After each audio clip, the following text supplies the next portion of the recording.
नमस्कार दोस्तों, आपका स्वागत है हमारे YouTube चैनल रिलैक्स माइंड में।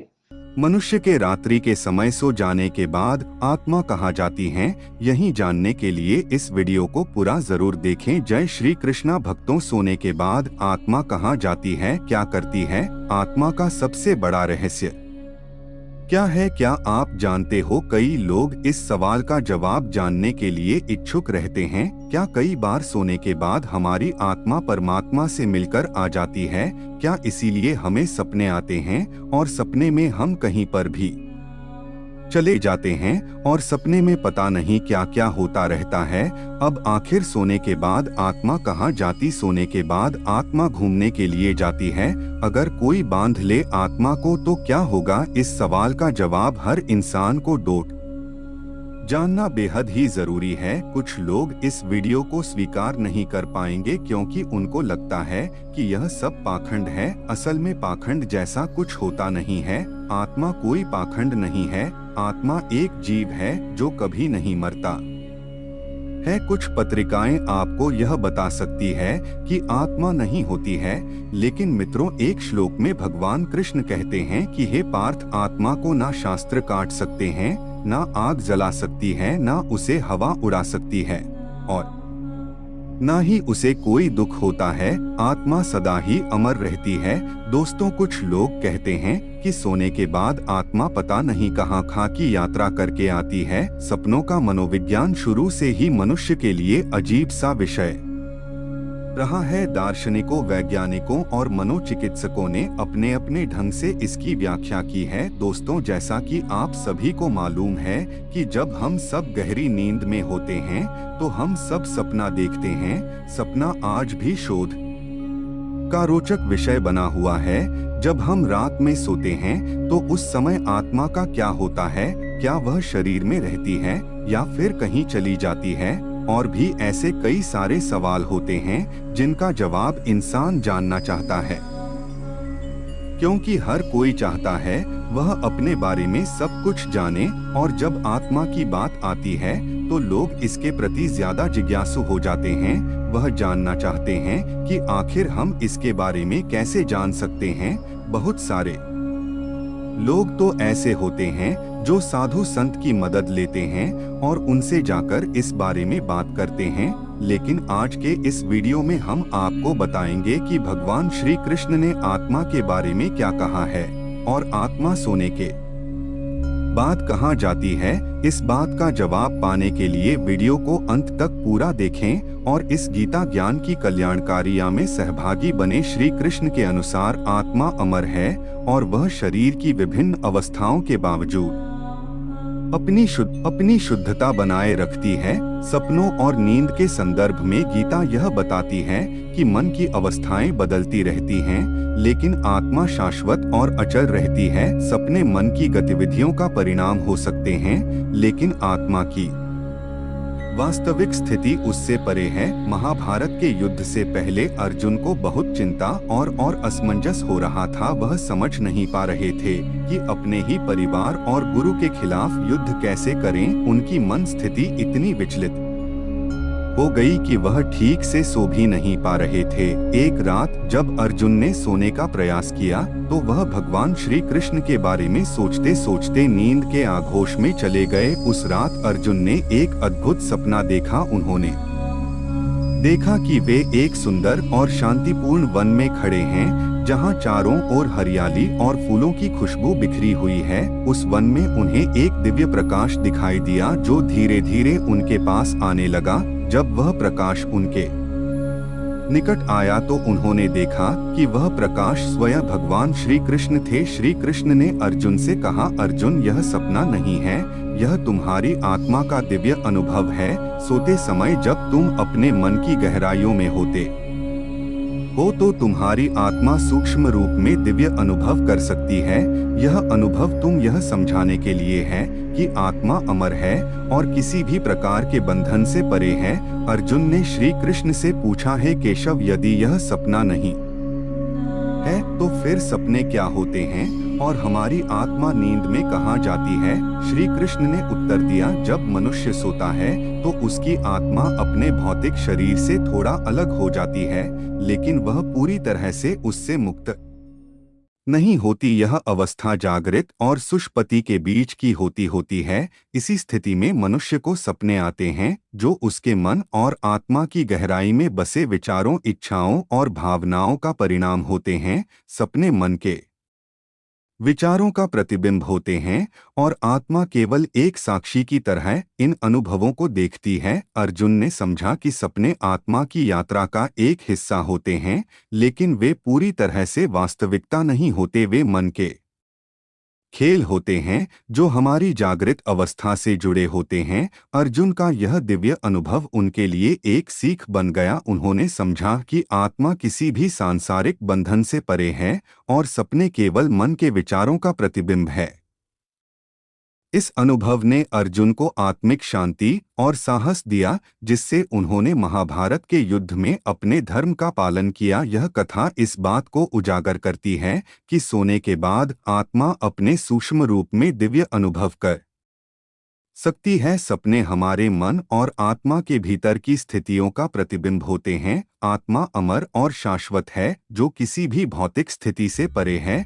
भगवान श्री कृष्ण के माध्यम से अर्जुन को यह शिक्षा मिली कि आत्मा की यात्रा और सपनों की दुनिया समझने योग्य है, लेकिन इसे वास्तविकता से अलग करके देखना चाहिए। एक बार की बात है, हिमालय की गोद में एक साधु अपने शिष्य के साथ एक गुफा में तपस्या कर रहे थे। साधु बहुत ज्ञानी और अनुभवी थे और उनके शिष्य ने उनके साथ कई वर्षों तक साधना की थी। शिष्य हमेशा अपने गुरु से सवाल पूछता रहता था और ज्ञान प्राप्त करता रहता था। एक दिन शिष्य ने अपने गुरु से पूछा, गुरुदेव, सोते समय हमारी आत्मा कहाँ जाती है और सपने क्यों आते हैं? साधु मुस्कुराए और बोले, बेटा, इस प्रश्न का उत्तर देने के लिए तुम्हें अनुभव करना होगा। आज रात जब तुम सोने जाओ तो ध्यान रखना कि तुम सोने से पहले श्री कृष्ण का ध्यान करो। सोने से पहले जो भी बात हमारे मन में होती है, उसका असर हमारे सपनों पर पड़ता है। शिष्य ने गुरु की बात मानी और रात को श्री कृष्ण का ध्यान करते हुए सो गया। सोते ही वह एक दिव्य सपना देखने लगा। उसने देखा कि वह एक विशाल समुद्र के किनारे खड़ा है, जहां एक विशाल लहर उसकी ओर बढ़ रही है। लहर के साथ एक अद्भुत प्रकाश आ रहा था, जो उसकी आत्मा को गहराई से छू रहा था। शिष्य ने देखा कि वह लहर उसे अपने अंदर समा रही है और वह लहर के साथ ऊपर की ओर उठ रहा है। उस प्रकाश में उसे भगवान श्री कृष्ण का दिव्य रूप दिखाई दिया। श्री कृष्ण ने मुस्कुराते हुए कहा, प्रिय बालक, यह सपना नहीं है, यह तुम्हारी आत्मा का यात्रा है। सोने के बाद आत्मा कई बार दिव्य अनुभव करती है और यह अनुभव तुम्हें तुम्हारे मन की शुद्धता और भक्ति के कारण हो रहा है। श्री कृष्ण ने आगे कहा, सपने हमारे मन के विचारों और इच्छाओं का परिणाम होते हैं,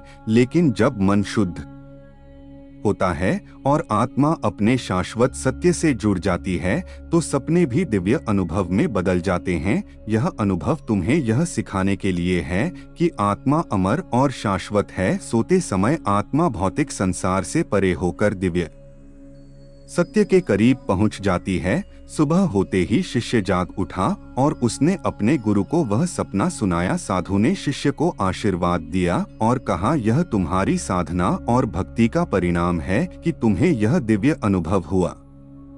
यह अनुभव तुम्हें यह सिखाने के लिए था कि आत्मा की यात्रा केवल शारीरिक नींद से नहीं बल्कि आत्मिक जागरण से जुड़ी होती है। यह कथा इस बात को उजागर करती है कि सोने के बाद आत्मा की यात्रा केवल भौतिक अनुभवों तक सीमित नहीं होती, बल्कि यह दिव्य सत्य तक पहुंच सकती है। जब मन शुद्ध होता है और आत्मा भक्ति और ध्यान से जुड़ी होती है, तो सपने भी दिव्य अनुभव में बदल सकते हैं। यह कहानी हमें आत्मा के शाश्वत सत्य और नींद के दौरान आत्मा के दिव्य अनुभवों की महिमा को समझने में मदद करती है। पुराणों के अनुसार आत्मा की गति और उसके किसी लोक में पहुंचना का वर्णन अलग अलग मिलता है। हम पौराणिक मत को जानेंगे, लेकिन पहले संक्षिप्त में वैदिक मत भी जान ले जो कि गति के संदर्भ में है। क्या हमारी आत्मा शरीर में ही रहती है या हमारी आत्मा मानव शरीर से अलग हो जाती है? जो व्यक्ति बहुत ज्यादा थक हार कर सो जाता है तो उस समय उसे बहुत ही अजीब अजीब चीजें दिखाई देती हैं और कभी कभार तो आत्मा परमात्मा से मिलने पहुंच जाती है। तब हमें ऐसा प्रतीत होता है कि हमारी मृत्यु हो चुकी है और हम भगवान के पास आ गए हैं। हम उन्हें साक्षात देखते हैं जिससे हमें काफी सुकून महसूस होता है और वहां से आने के मन नहीं करता है, क्योंकि सोने के बाद हमारा शरीर बिल्कुल मृत की तरह हो जाता है और कई बार तो इंसान को जगाने पर भी वह नहीं जागता है, क्योंकि उस समय उसकी आत्मा बहुत दूर जा चुकी होती है, जिस वजह से इंसान काफी देर में जाग पाता है। आप लोगों ने भी कभी कभार ऐसा महसूस किया होगा कि आपने अपने सपने में अपने इष्ट देवता को देखा है, आप उनसे बातें की हो या फिर आपने अपनी परेशानियों को उनको बताया है। वह आपको दर्शन दे रहे हैं और आप उन्हें देख रहे हैं। कई सारी ऐसी और प्रक्रिया होती हैं जो आपके लिए बहुत ही अनमोल होती है और बहुत ही शुभ होती है। आप यह सोचते हो कि आप अब यहीं रहे और बस इन्हीं को देखते रहे, पर यह सब आपकी आत्मा कर रही होती है। जिस दिन आप यह सपने देखते हैं यानी कि आपका आत्मा परमात्मा से मिलती है, उस दिन आप काम तन मन पूरी तरह से शुद्ध होता है। मित्रों, सोने के अंदर भी आत्मा अचेतन मन से जुड़ जाती है, इसलिए सोने को एक दूसरी मौत का नाम दिया गया है। सोने के बाद आपकी आत्मा भविष्य के अंदर जा सकती है। कभी कभी आत्मा आपका भविष्य भी देख लेती है। दोस्तों, जैसा कि हमने आपको बताया, सोने के बाद आपका अचेतन मन आत्मा के साथ सहारे भविष्य के अंदर जा सकता है। वह भविष्य को देख सकता है, उसके अंदर वह क्षमता होती है। आपके सामने कई ऐसे उदाहरण होते हैं जिनमें सोने के बाद हमारा अचेतन मन भविष्य के अंदर चला गया था। आपने कभी खुले आंखों से जो चीज नहीं देखे होंगे वह आपका बंद आंखों यानी सोने के बाद आपका आत्मा देखती है, वरना हम कैसे देख लेंगे? सोने के बाद तो हमारी आंखें बंद होती है। आपको भी कई ऐसे सपने आए थे कि वह बाद में सच हो गए। इस तरह के सपने हमें तब आते हैं जब हमारा अचेतन मन भविष्य के अंदर जा चुका होता है। हमारा अचेतन मन भविष्य को कैसे जान लेता है, इसके बारे में कहना मुश्किल है, लेकिन ऐसा माना जाता है कि जो भौतिक जगत के अंदर घटित होता है वह उससे पहले ही सूक्ष्म जगत के अंदर घटित हो चुका होता है। इसका मतलब यह है कि हमारे साथ पहले सूक्ष्म जगत में घटित होता है और उसके बाद ही उसका असर भौतिक जगत पर होता है। जब हम सो जाते हैं तो हमारा अचेतन अनंत बाहर में जुड़ जाता है और वह कहाँ पर क्या हो रहा है वह यह देख सकता है। कभी कभी आत्मा सोने के बाद बैकुंठ धाम भी चली जाती है, ठीक उसी प्रकार जैसे देवता दूर रहकर भी कहीं भी देख सकते हैं और जो सूक्ष्म जगत के अंदर घटित हो चुका है उसे आसानी से अचेतन मन पता लगा लेता है। भविष्य बताने वाले सपनों के अंदर हमारा अचेतन मन उस स्थान पर जाकर देख सकता है या कहे कि वह उस स्थान पर यहीं से देख सकता है। गौतम बुद्ध के जन्म से पूर्व उनकी माता महामाया ने स्वप्न देखा था कि 6 दांतों वाले हाथी ने उनके शरीर में प्रवेश किया है। स्वप्न शास्त्रियों ने इसकी व्याख्या करते हुए बताया था कि जन्म लेने वाला शिशु या तो चक्रवर्ती सम्राट होगा या महान संत। भविष्य में यह बात सत्य हुई। महावीर के जीवन में अस्थि ग्राम के शूलपाणी मंदिर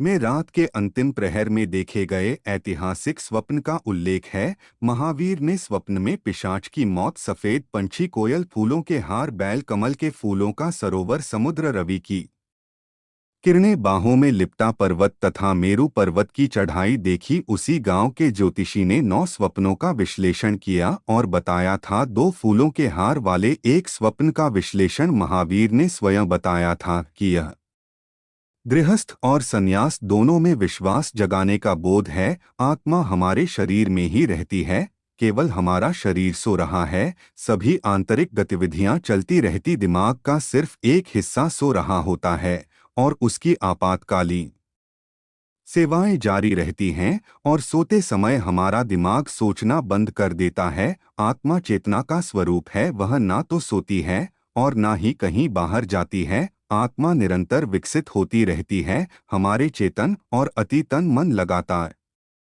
काम कर रहे हैं। अगर हम विज्ञान की बात करें तो विज्ञान इस बारे में बहुत कुछ बोलता है, क्योंकि बहुत सारे प्रयोग किए गए हैं और उन प्रयोगों के आधार पर यह हमें बताता है कि जब हम सोते हैं तो हम उन जगहों पर जाते हैं जहां हमने पिछले जन्मों में जन्म लिया था, या इससे संबंधित शरीर छोड़ने के बाद आत्मा की यात्रा के बारे में विभिन्न धार्मिक और दार्शनिक मान्यताएं हैं। हिंदू धर्म में यह मान्यता है कि आत्मा जन्म और मृत्यु के चक्र से गुजरती रहती है, जिसे संसार या पुनर्जन्म कहते हैं। शरीर के निष्क्रिय हो जाने के बाद आत्मा एक नए शरीर में जन्म लेती है। इस प्रक्रिया को पुनर्जन्म कहते हैं। इस यात्रा के दौरान आत्मा अपने कर्म के अनुसार अगले जन्म में अनुभव प्राप्त करती है। इस परंपरा के अनुसार यदि आत्मा ने अपने पूर्व जन्मों में अच्छे कर्म किए हैं तो वह उन्नत या सुखद स्थिति में जन्म लेगी। इसके विपरीत यदि उसने बुरे कर्म किए हैं तो उसे कठिन परिस्थितियों का सामना करना पड़ सकता है। इस प्रक्रिया को मोक्ष या निर्वाण के माध्यम से समाप्त किया जा सकता है, जिसमें आत्मा जन्म और मृत्यु के चक्र से मुक्त हो जाती है और परमात्मा ईश्वर के साथ एकाकार हो जाती है। शरीर छोड़ने के बाद आत्मा की यात्रा और उसके गंतव्य के बारे में कई धार्मिक और दार्शनिक मान्यताएं हैं, विशेष रूप से हिंदू धर्म, जैन धर्म, बौद्ध धर्म और अन्य धर्मों में इस विषय पर गहरे विचार मिलते हैं। हिंदू धर्म के अनुसार आत्मा अमर है और यह जन्म मृत्यु के चक्र संसार से गुजरती रहती है। जब कोई व्यक्ति मरता है तो आत्मा शरीर को छोड़ देती है और अपने कर्मों के आधार पर नया शरीर प्राप्त करती है। इस प्रक्रिया को पुनर्जन्म कहा जाता है। कई मान्यताओं के अनुसार सपने हमारी आत्मा के गहरे स्तरों से जुड़े होते हैं। सपनों में हम कभी-कभी अपने पिछले जन्मों के अनुभव, अपनी अधूरी इच्छाएं या भविष्य के संकेत देख सकते हैं। यह माना जाता है कि आत्मा जब सूक्ष्म अवस्था में होती है तो वह अलग-अलग अनुभवों को देखने और महसूस करने में सक्षम होती है, जिन्हें हम सपने के रूप में अनुभव करते हैं। वैज्ञानिक दृष्टि से सपने हमारे मस्तिष्क की गतिविधियों का परिणाम होते हैं। जब हम सोते हैं तो मस्तिष्क विभिन्न विचारों, स्मृतियों और अनुभवों को प्रोसेस करता है, जो हमें सपनों के रूप में दिखाई देते हैं। REM, rapid eye movement slip के दौरान मस्तिष्क सबसे अधिक सक्रिय होता है और इसी अवस्था में ज्यादातर सपने आते हैं। सपने कई बार हमारे दैनिक जीवन की घटनाओं, तनाव, इच्छाओं और भावनाओं का प्रतिबिंब होते हैं। यह मस्तिष्क के प्रयास होते हैं कि वह दिन भर की जानकारी को समझ सके और उसे व्यवस्थित कर सके। नींद के दौरान आत्मा सूक्ष्म अवस्था में होती है और वह पूरी तरह से शरीर से अलग नहीं होती। सपने हमारे मन और मस्तिष्क की गहरी प्रक्रियाओं का परिणाम होते हैं, जो विभिन्न धार्मिक और वैज्ञानिक दृष्टिकोण से समझे जा सकते हैं। धार्मिक दृष्टिकोण में इसे आत्मा और मन की गहरी यात्रा माना जाता है, जबकि वैज्ञानिक दृष्टिकोण में यह मस्तिष्क की गतिविधियों का परिणाम है। श्री कृष्ण ने भगवत गीता में आत्मा, नींद और सपनों से संबंधित कई महत्वपूर्ण बातें बताई हैं। हालांकि सपनों के विषय पर सीधे तौर पर चर्चा नहीं की गई है, लेकिन आत्मा की स्थिति, उसके गुण और मन के बारे में श्री कृष्ण ने गहराई से बताया है। श्री कृष्ण ने अर्जुन को भगवत गीता के दूसरे अध्याय में आत्मा की अमरता के बारे में बताया है। आत्मा ना तो जन्म लेती है और ही मरती है, वह शाश्वत, अविनाशी और अजर अमर है। यह शरीर के मरने के बाद भी नष्ट नहीं होती, बल्कि केवल शरीर को छोड़कर एक नए शरीर में प्रवेश करती है। गीता में श्री कृष्ण कहते हैं, न जायते मृते वा कदाच नाय भूत्वा भविता वा न भूए अजो नित्य शाश्वत यं पुराणो न हन्यमाने शरीरे, अर्थात आत्मा न कभी जन्म लेती है, ना मरती है और ना ही कभी समाप्त होती है। वह अजन्मा, शाश्वत, पुराण और अनश्वर है। शरीर के नष्ट होने पर भी आत्मा का नाश नहीं होता। श्री कृष्ण ने गीता में बताया कि मन और आत्मा का गहरा संबंध है। मन की स्थिति और विचार आत्मा की स्थिति को प्रभावित कर सकते हैं। जब मन शांत होता है और अपने विचारों पर नियंत्रण रखता है, तब आत्मा की शुद्ध अवस्था का अनुभव किया जा सकता है। उदरेदात्मनात्मान न आत्मानं सादियत आत्मत मनोबंधुरात्म रिप्रामण, अर्थात व्यक्ति को अपने मन और आत्मा के माध्यम से अपने आप को उठाना चाहिए और अपने मन को गिरने ना दे। आत्मा स्वयं का मित्र भी है और शत्रु भी। गीता में सपनों के बारे में सीधे तौर पर चर्चा नहीं की गई है, लेकिन श्री कृष्ण ने यह समझाया कि मनुष्य की जागृत, स्वप्न और सुषुप्ति गहरी नींद की अवस्थाएं एक गहरे सत्य को दर्शाती है। यह सत्य है कि इन तीनों अवस्थाओं से परे भी आत्मा की एक शुद्ध, अचल और शाश्वत अवस्था होती है, जिसे व्यक्ति योग और ध्यान के माध्यम से अनुभव कर सकता है। प्राचीन ग्रंथों और धार्मिक शास्त्रों में सपनों के विषय पर कई बातें कही गई हैं, जो आत्मा और मन की अवस्थाओं के साथ जुड़ी हुई हैं। इन ग्रंथों में सपनों को आत्मा की सूक्ष्म यात्रा का एक हिस्सा माना गया है। आइए देखते हैं कि विभिन्न पुरानी मान्यताएं और शास्त्र इस बारे में क्या कहते हैं। बृहदारण्यक उपनिषद में सपनों की व्याख्या करते हुए कहा गया है कि जब व्यक्ति सोता है तो उसकी आत्मा तीन अवस्थाओं में से एक में प्रवेश करती है: जागृत अवस्था, स्वप्न सपने की अवस्था और सुषुप्ति गहरी नींद की अवस्था। स्वप्न अवस्था में आत्मा शरीर से अलग हो जाती है और सूक्ष्म संसार की यात्रा करती है। इस स्थिति में आत्मा मन और इंद्रियों के साथ विभिन्न अनुभवों को देखती है, जो व्यक्ति को सपने के रूप में दिखाई देते हैं। उपनिषदों के अनुसार स्वप्न अवस्था में आत्मा उन अनुभवों को देखती है जो जागृत अवस्था में अधूरे रह गए थे या मन के भीतर दबी हुई इच्छाओं का परिणाम होते हैं। सपने इस बात का संकेत होते हैं कि आत्मा अभी भी सांसारिक इच्छाओं से जुड़ी हुई है। महाभारत और रामायण इन ग्रंथों में सपनों को महत्वपूर्ण घटनाओं का संकेत माना गया है। उदाहरण के लिए महाभारत में धृतराष्ट्र ने संजय से पूछा कि उनके द्वारा देखे गए सपने का क्या अर्थ है। इन सपनों में भविष्य की घटनाओं का पूर्वाभास किया गया था, जो बाद में युद्ध में घटित हुए। कई पुराणों में सपनों को दैवीय संकेत, भविष्यवाणियां और आत्मा की सूक्ष्म यात्रा के रूप में देखा गया है। उदाहरण के लिए श्रीमद् भागवत पुराण में भगवान श्री कृष्ण ने अर्जुन को यह बताया था कि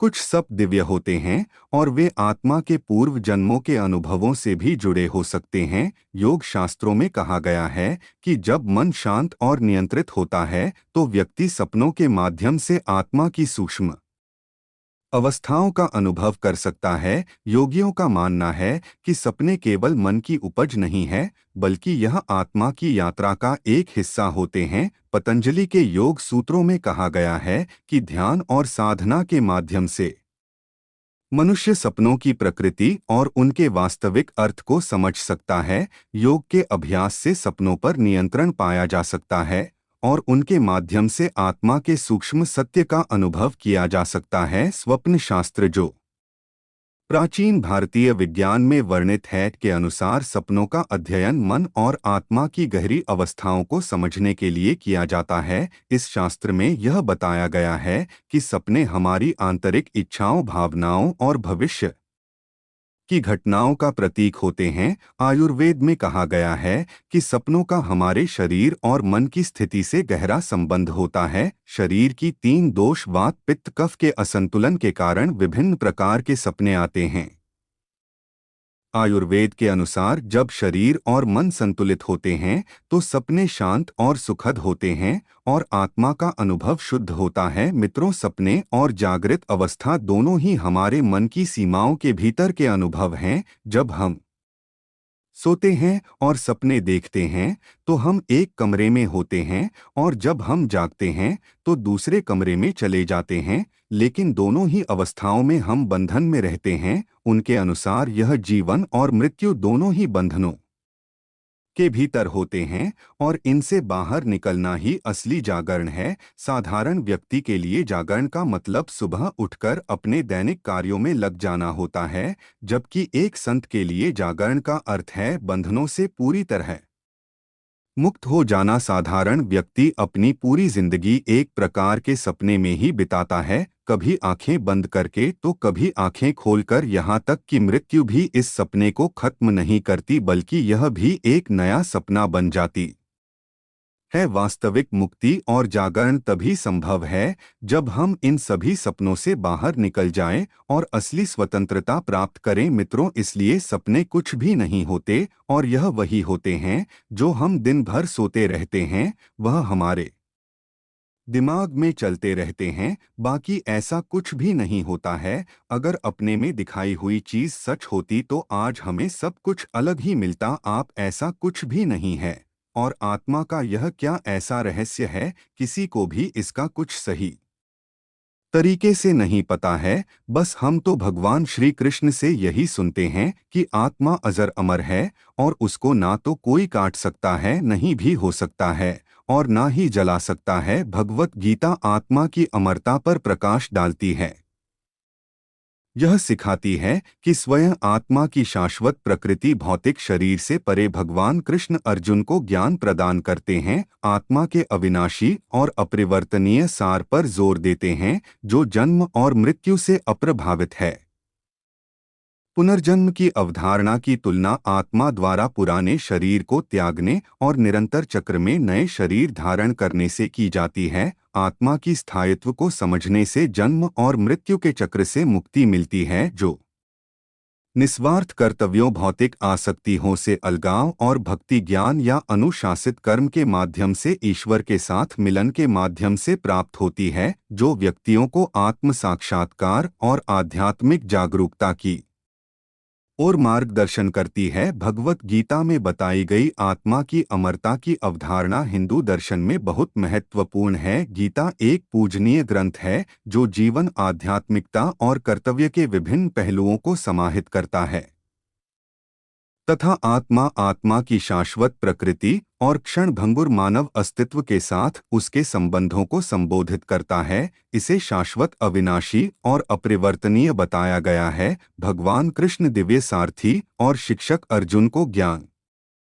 प्रदान करते हैं, आत्मा की शाश्वत प्रकृति पर जोर देते हैं। वह स्पष्ट करते हैं कि आत्मा जन्म और मृत्यु से परे है, किसी भी भौतिक साधन द्वारा नष्ट नहीं होती है। शरीर को वस्त्र के समान माना जाता है, जिसे शाश्वत आत्मा पहनती और उतारती है। जिस तरह एक व्यक्ति पुराने वस्त्र उतारकर नए वस्त्र पहनता है, उसी तरह आत्मा पुनर्जन्म के चक्र में एक शरीर से दूसरे शरीर में जाती है। आत्मा अमर है, इसलिए यह जीवन की भौतिक अभिव्यक्तियों जैसे जन्म, विकास, क्षय और मृत्यु से अप्रभावित रहती है। यह समय और स्थान की सीमाओं से परे है तथा किसी भी भौतिक या मानसिक विशेषता से अछूती है। कृष्ण अर्जुन से आग्रह करते हैं कि वह उस अपरिहार्य वस्तु शरीर के नष्ट होने के लिए शोक न करे, बल्कि आत्मा के स्थायित्व को समझे। आत्मा अविकारी है, अर्थात जिसमें विकार नहीं है। जैसे पानी में दूध या जहर मिलाने से उसमें विकार उत्पन्न हो जाता है, लेकिन आत्मा में किसी भी को भी नहीं मिलाया जा सकता और ना आत्मा किसी में मिलती है। आत्मा को ना काटा जा सकता है, ना जलाया जा सकता है, ना दफनाया जा सकता, ना डुबोया जा सकता है। आत्मा अविनाशी, अविचल, अजर और अमर है। श्री कृष्ण कहते हैं कि देवताओं को पूजने वाले देवताओं को प्राप्त होते हैं, पितरों को पूजने वाले पितरों को प्राप्त होते हैं, भूतों को पूजने वाले भूतों को प्राप्त होते हैं और मेरा परमेश्वर का पूजन करने वाले भक्त मुझको परमेश्वर को ही प्राप्त होते हैं। इसीलिए मेरे भक्तों का पुनर्जन्म नहीं होता। पितृलोक में भी पुण्यात्मा ही पहुंचती है, जहां वह अपने पितरों के साथ सुखपूर्वक समय बिताकर जन्म लेती है। हर जीवित व्यक्ति के अंदर आत्मा मौजूद रहती है। जैसे ही यह शरीर से निकल जाती है, शरीर निर्जीव हो जाता है, यानी आत्मा एक जीव है जिसके चले जाने से शरीर जीव विहीन हो जाता है। शरीर से जुड़े सारे नाते रिश्ते सब खत्म हो जाते हैं। गीता में श्री कृष्ण कहते हैं, मैं हर व्यक्ति में आत्मा रूप में मौजूद हूँ, यानी यह आत्मा ईश्वर का स्वरूप है। गीता में श्री कृष्ण ने आत्मा को अमर और अविनाशी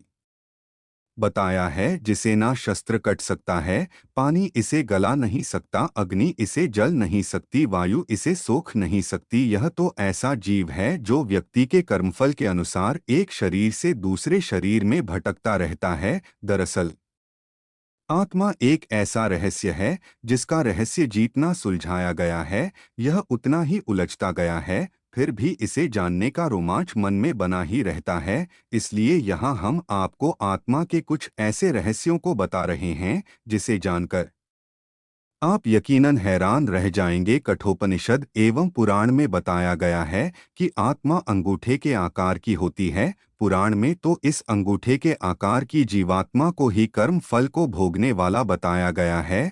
आत्मा का निवास स्थान हृदय में होता है। इस बात का उल्लेख श्री कृष्ण ने गीता में इस प्रकार किया है, ईश्वर सर्वभूतानां हृदय से अर्जुन तिष्ठति ब्राह्मण सर्वभूतानि यंत्र रूढ़ानि माया। आत्मा प्रकाश पुंज है जो सूक्ष्म शरीर के रूप में जीवित व्यक्तियों के अंदर मौजूद रहती है। सूक्ष्म शरीर के आँख कान मुख तथा हाथ पैर नहीं होते हैं, फिर भी यह देख सकता है, सुन सकता है, बोल सकता है और स्पर्श कर सकता है। आत्मा के रंग को लेकर ऋषि मुनियों ने कई शोध किए हैं। मृत्यु के समय आत्मा अपने कर्मों को समेटकर अपनी अधूरी इच्छाओं को पूरी करने के लिए अन्य शरीर की खोज में चल देती है और कर्मों के अनुसार ही आत्मा को नया शरीर कर्मफल भोगने के लिए प्राप्त हो जाता है। गरुड़ पुराण में भी यमराज के दरबार का जिक्र किया गया है। वह बिल्कुल इस मंदिर परिसर जैसा ही है, जैसा कि उसमें 4 दिशाओं में 4 द्वार के बारे में बताया गया है। मंदिर में भी 4 दिशाओं में 4 द्वार है। यही वजह है कि लोग इसे ही यमराज का मंदिर मानते हैं। इस मंदिर परिसर में चित्रगुप्त के कक्ष में आत्मा के उल्टे पैर भी दर्शाए गए हैं। संसार के प्रत्येक जीव में आत्मा होती है और आत्मा परमात्मा के निकट होती है। हर आत्मा में परमात्मा का अंश होता है, इसलिए सभी प्राणियों को परमात्मा अपने में समाहित करते हैं। जब सभी के भीतर परमात्मा का अंश है तो उससे बैर त्याग कर प्रत्येक जीव में परमात्मा के दर्शन करना चाहिए। अब मित्रों, इन बातों में कितनी सच्चाई है, इनका कुछ भी अंदाजा नहीं लगा किया जा सकता। बस हमें तो इतना ही ध्यान रखना है कि हमें हमेशा अच्छे कर्म करने हैं और बुरे लोगों से दूर रहना है और कभी भी किसी के साथ गलत या बुरा नहीं करना है, क्योंकि अगर हम किसी के साथ बुरा या गलत नहीं करेंगे और हमेशा अच्छे ही कर्म करेंगे तो फिर हमें डर किस बात का, फिर तो हमें डरना भी नहीं पड़ेगा। क्योंकि अगर कोई हमें यह रहेगा कि तुम्हें कर्मों का फल भोगना पड़ेगा तो वह भी हमें दुआ लगेगी, ना कि बद्दुआ। अगर हम गलत काम करेंगे तो हमें डर लगेगा कि हमें तो हमारे कर्मों का फल मिलेगा। इसलिए हमेशा अच्छे कर्म करें और सभी के साथ अच्छा व्यवहार करें और अपनी जिंदगी को अच्छे से जिए। मित्रों, आपको हमारी यह वीडियो अच्छी लगी हो तो चैनल को सब्सक्राइब जरूर करें और कमेंट में जय श्री राधे लिखना ना भूलें। जय श्री कृष्णा।